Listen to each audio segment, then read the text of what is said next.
Bueno, chicos, después de esta pequeña pausa vamos a continuar con la teoría del poder aéreo que, como os decía, es un poco complemento hoy desde esta perspectiva de la teoría del poder naval, ¿vale? Lo primero que tenemos que tener claro es que la teoría del poder aéreo no puede existir sin el invento del avión, que como sabéis, el primer vuelo, que lo tenéis en la imagen de la derecha, es el de los hermanos Wright en 1904, pero la teoría nace justamente en el periodo de entreguerras, entre la Primera Guerra Mundial y la Segunda Guerra Mundial, entre 1919 y 1939. En ese contexto serán las primeras décadas de la aviación, en principio solo orientado al ámbito militar.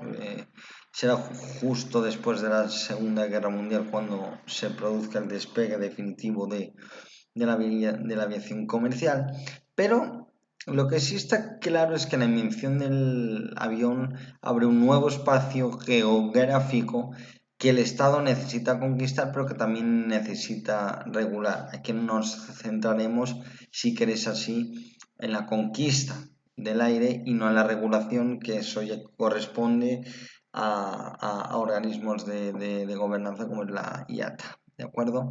En esta teoría del poder aéreo hay que destacar sobre todo a cuatro autores. En rojo tenéis al iniciador de la teoría, que es el general Douhet del ejército italiano, al comandante de la Fuerza Aérea Británica, de la RAF, Trenchat, y a los generales Billy Mitchell de Estados Unidos y al mayor Seversky también de Estados Unidos, aunque este último tenía origen ruso. Bueno, ¿cuáles son los principios del avión que se plantean los teóricos del poder aéreo o los pioneros que teorizan sobre el avión desde el punto de vista geopolítico? Bueno, lo primero es que el avión es un aparato que no conoce fronteras, porque como su espacio natural es el aire, un avión puede volar por donde quiera, no hay fronteras naturales, no hay ríos, no hay mares, no hay lagos, no hay montañas, no hay barrancos, no hay nada que le impida volar, ¿no? Salvo las propias condiciones climáticas. Eso le permite tener capacidad a efectos militares de atacar tanto objetivos civiles, tanto objetivos terrestres como marítimos. Y aquí se da una cuestión. No será hasta la década de los 30 que los ejércitos comiencen a ver la utilidad del avión para ataque naval, ¿de acuerdo? Pero eso ya hablaremos un poquito más adelante con el general Billy Mitchell. Y luego, una tercera cualidad del avión es que hasta la llegada de los modelos y sistemas antiaéreos guiados por radar, los aviones eran invulnerables a las defensas de tierra de entonces, es decir, la artillería ligera y la artillería media, que estaba pensada, por supuesto, para bombardeos a tierra, ¿verdad? Muy bien, os había dicho que Douhet era el pionero de la guerra y fue el primero en pensar en el avión como la herramienta ideal para lo que él denominaba la guerra total. Y con él se abre un principio en las escuelas militares, que es el pensar, y esto va de la mano también del concepto de la guerra moderna, de la guerra industrial, de que la retaguardia también forma parte de la guerra y también es beligerante. ¿Por qué? Tenéis que pensar que en la guerra industrial el ejército se mantiene por dos cosas: por el esfuerzo que hacen en la retaguardia tanto los civiles como el sector productivo, que inmediatamente se pone al servicio de las necesidades de los ejércitos. Municiones, armas, explosivos, uniformes, todo lo que pueda requerir un ejército. Y la retaguardia que se queda en las ciudades tiene que trabajar en esas industrias. Así es que para Douhet La población civil y los centros industriales conjuntamente con los nudos de comunicación, estoy hablando de carreteras, vías férreas, puentes, etc., todo es objeto de guerra y por tanto puede ser sujeto a ataque, por supuesto desde el aire. El atacar los centros industriales y los nudos de comunicación tenía como objetivo provocar una parálisis, si queréis, en la cadena logística o en la cadena de abastecimiento de los ejércitos, con lo cual tendrían que rendirse. El atacar a la población civil o el atacar a ciudades tenía el principio de que ¿quién se queda en las ciudades cuando hay una guerra? Ancianos, mujeres, niños, población moralmente débil, así que en cuanto se los machaque un poco desde el aire, empujarán a sus gobernantes a pedir la paz y en la retórica, digamos, de Duet, ya lo veremos en la diapositiva siguiente, aunque no tengan un ejército fuerte, si la retaguardia se ve, digamos, demasiado sometida a presión bélica, van a pedir inmediatamente la rendición. Con lo cual, la lógica es que se van a ahorrar vidas humanas porque la guerra va a ser más corta en el tiempo. Ya os digo que por esta hipótesis de que la gente se va a rendir o va a pedir la rendición. Ahora bien, el concepto de guerra total contempla bombardeos con todo lo que haya en los arsenales militares y en eso implica también, por ejemplo, el uso de gases tóxicos, que ya veremos un poco más adelante, que desde 1925 están prohibidos. La aplicación de la guerra total fue ensayado por primera vez en dos lugares, en Etiopía en 1935, en la guerra que llevan a cabo los italianos contra los etíopes, y lo que veis aquí es el bombardeo de Guernica en el escenario de la Segunda Guerra Mundial, en el escenario de la Guerra Civil Española, donde el ejército del general Franco va a tener ayuda en la guerra civil contra el ejército que se queda con el bando republicano, con el bando del gobierno. Va a contar con ayuda de la aviación nazi y de la aviación italiana, y la guerra civil va a ser justamente un marco para ensayar esta doctrina italiana de la guerra total que, como veis aquí, también fue adoptada por la Fuerza Aérea Alemania de la mano de los generales von der Goltz y Ludendorff, que se convertirá en la Segunda Guerra Mundial en la doctrina de guerra aérea de la Luftwaffe, ¿no? Que es la Fuerza Aérea Alemana. Como veis en la imagen, es destrucción total por destrucción total, es decir, ahí no hay objetivos puramente militares o estratégicos, sino que el valor del bombardeo es meramente causar un efecto psicológico en la población. Tenéis que pensar que Guernica es una población del País Vasco relativamente pequeña, es decir, buscaba un efecto más psicológico que una destrucción de quizá una fábrica de armas o algo así. No iba por ahí la cosa. Bueno, después de ver a Duet con su concepto de guerra total, ese concepto de guerra total lo vais a ver también en otros autores como el que tenemos aquí, que es el general Billy Mitchell del ejército norteamericano, ¿no? Él también estaba favorable a ese tipo de ofensivas masivas contra el enemigo, pero él va un poco más allá que Duet, y él se da cuenta de que el arma aérea va a ser clave para alcanzar victorias en tanto las batallas como en las guerras. Él tendía a decir que las naciones tenían que tener la supremacía aérea, concepto que significa que nadie más vuele salvo tú, porque eso te aseguraría tener el control del aire y por tanto poder apoyar a tu artillería o a tu infantería contra el enemigo, ¿no?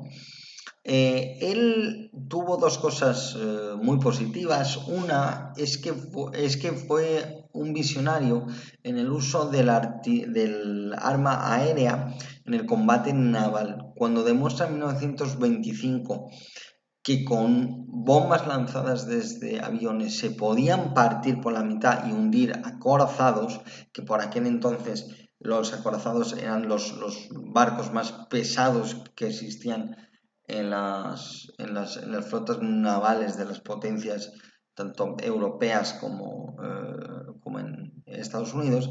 Él logra convencer de la idea del portaaviones, es decir, aviones preparados como pistas de despegue, ya los habéis visto antes, para realizar operaciones con auxilio del arma aérea. De hecho, en 1925 consigue que se apruebe la fabricación de los primeros portaaviones. De aquí viene la tradición norteamericana de contar con portaaviones. Y otra cosa es que Billy Mitchell siempre defendió la autonomía que tenía que tener la Fuerza Aérea sobre la Armada y sobre el Ejército. Hasta bien entrados los años 40, las fuerzas aéreas en muchos ejércitos dependían o bien de su Armada o bien del Ejército de Tierra. Será después de la Segunda Guerra Mundial cuando se demuestra realmente la utilidad de una fuerza aérea, cuando realmente se les dé independencia. ¿De acuerdo? Bueno, eh, otro autor que aporta contenido significativo a la teoría del poder aéreo es Alejandro Seversky. Como podéis intuir por el nombre, no es norteamericano, él es ruso, pero llega con la Revolución Soviética a Estados Unidos, él es piloto y posteriormente se gradúa como ingeniero aeronáutico y él escribe un libro, Victory Through Air Power, que por cierto, si tenéis curiosidad, Disney hizo un documental sobre ese libro, que si queréis os lo paso porque es una curiosidad muy interesante, donde él toma las ideas de Mitchell y las actualiza. Este libro, que ya es posterior al fin de la Segunda Guerra Mundial, analiza por qué los alemanes fracasan en la batalla de Inglaterra. Y él saca como conclusión que el problema de la aviación alemana había sido que tenía tan poco alcance de vuelo que cuando llegaban a Londres no podían ir más allá, ya no les quedaba combustible. El combustible que les quedaba lo tenían que utilizar para bombardear y volver a las bases. Con lo cual no podían bombardear objetivos que estuvieran más allá de Londres, ¿no? Entonces, ¿qué ocurre? Eso le restó capacidad a la aviación alemana de golpear realmente la capacidad aérea británica, porque simplemente lo que hicieron los ingleses fue llevarse todas las fábricas de aviones y buena parte de su flota aérea hacia el norte, donde no podían alcanzar los bombarderos alemanes. Entonces, Seversky toma esa lección y dice, mira, lo que hay que hacer es aumentar la capacidad de recorrer distancias de los aviones, obviamente con su capacidad de armas. Entonces él dice que la técnica va a llegar un momento que va a ampliar tanto el radio de acción o la autonomía de los aviones que no va a hacer falta ni siquiera el uso de portaaviones, que el portaaviones, como os lo dije en el vídeo anterior, sirve un poco para proyectar la fuerza. De acuerdo, ahora, sabes que subestima la capacidad de la tecnología para dotar de mayor autonomía a los aviones. Hoy no se ha logrado la autonomía completa. Como veis en la imagen, se depende del reabastecimiento en vuelo, que sí te permite una mayor autonomía, pero no te permite la autonomía total. Os contaré como anécdota que en los años 50 la Fuerza Aérea de Estados Unidos tuvo un proyecto que trató de diseñar un avión dotado de un reactor nuclear dentro, con la idea de que ese avión pudiera volar de manera indefinida, únicamente teniendo como límite la capacidad de aguante de los pilotos. Ese programa, os cuento también como anécdota, quedó sepultado a mediados de los años 50 porque se descartó por su alto coste y por su inviabilidad.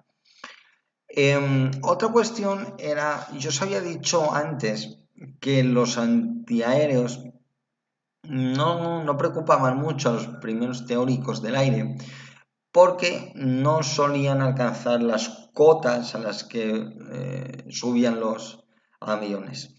Y tampoco hasta la llegada del radar, sabéis por dónde vienen los aviones, con la llegada del radar y posteriormente con los misiles antiaéreos, ya las defensas antiaéreas cobran un papel relevante en la doctrina aérea de los ejércitos, ¿no?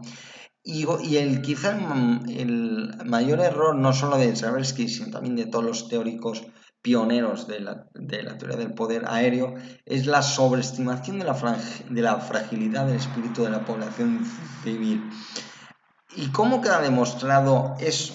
Bueno, hay un discurso muy bonito, que os invito a que lo busquéis con este título, es del primer ministro del Reino Unido, Winston Churchill, con su discurso Sangre, sudor y lágrimas, que sirvió para dar ánimos a la población de Londres cuando estaba sufriendo en el verano de 1940-41 los peores bombardeos de su vida.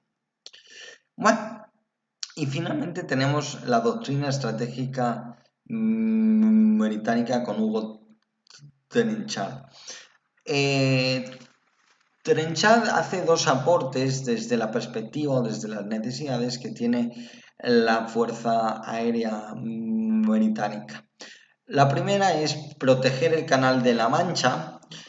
Esa era una misión tradicionalmente asignada a los barcos de la Royal Navy y lo que se hace con el poder aéreo es apoyar a la Royal Navy, ¿no?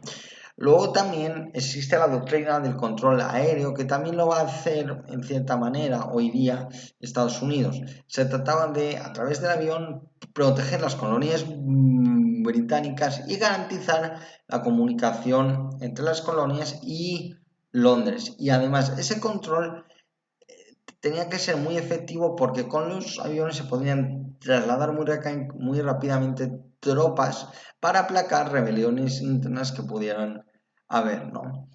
Bueno, con respecto a esto del poder aéreo, tengo que contaros que los teóricos que hemos visto tienden todos a sobreestimar la capacidad del poder aéreo para ganar guerras.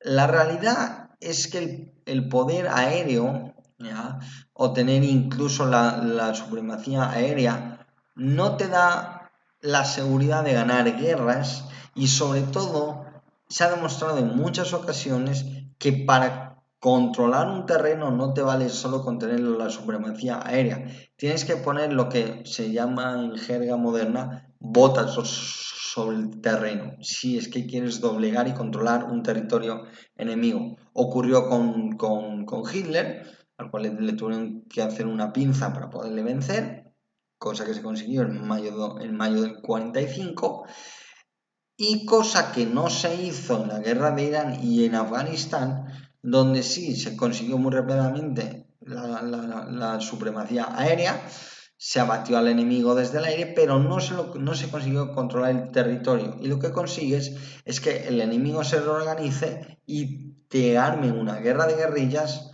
inacabable y que en el caso de Estados Unidos, entre los dos conflictos que tenéis ahí, han ido más de 4.500 muertos. Una cifra hoy día insostenible para la población norteamericana. Y hay otra cosa. La doctrina del poder aéreo se ha transformado radicalmente cuando aparece en escena la bomba atómica y sobre todo cuando aparecen vectores de lanzamiento de bombas atómicas y de bombas convencionales a distancia. Son los misiles de crucero y los misiles balísticos de corto, medio y largo alcance que no necesitan que un avión ponga la bomba en el territorio del enemigo, ni necesitan tampoco de desembarcar tropas en ningún lado, como ocurre en las operaciones anfibias, sino que te permite a distancia, desde tu propio territorio, atacar otro territorio situado, por ejemplo, a 10.000 kilómetros de distancia. ¿De acuerdo? Esa es todo lo que teníamos que ver sobre la doctrina del poder aéreo. Muchas gracias.